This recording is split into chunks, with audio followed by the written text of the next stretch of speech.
E come spazi e rubriche, Gnovis dal Monte.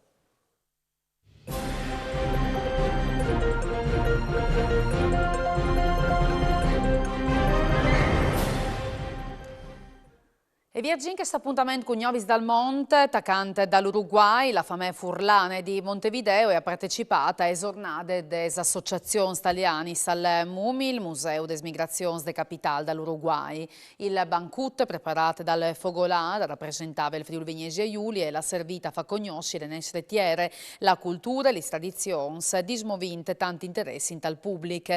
Attrazioni di eccezione sono stati Krampus che hanno immagato che i più grandi e spaurit che i più piccoli. E Schel in Argentina è ospitato l'incontri dai Giovins Furlans, un avvenimento annuale che dà ad i Giovins Furlans di tutto il Sud America.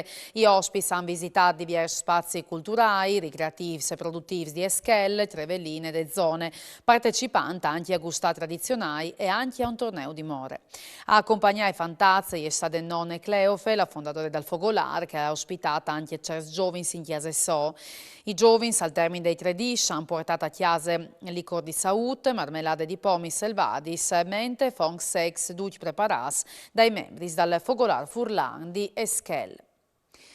Nuf presidente pal Fogolar Furlan di San Francisco, sempre in Argentina, Carina Natalia Pecile è stata eletta in l'ultimo consiglio direttivo dal posto di Damian Bonino.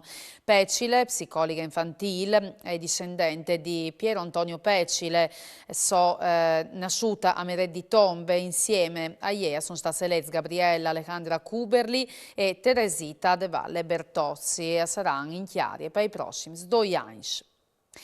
Ossia in questo appuntamento di Gnovis dal Monte con un invito de bande dal Fogolar Furlan di Milan che per domenica a Misdie Mieci organizzata la tradizionale messe di Natale. Celebrate dal tutto in Furlan con anche tox e chianze di tradizione regionale, la funzione sarà celebrata in tal domo di Milan. E per usignotele tutte, Gnovis saltone domani sera sempre a stesse ore. Mandi e buone serate, riviodici.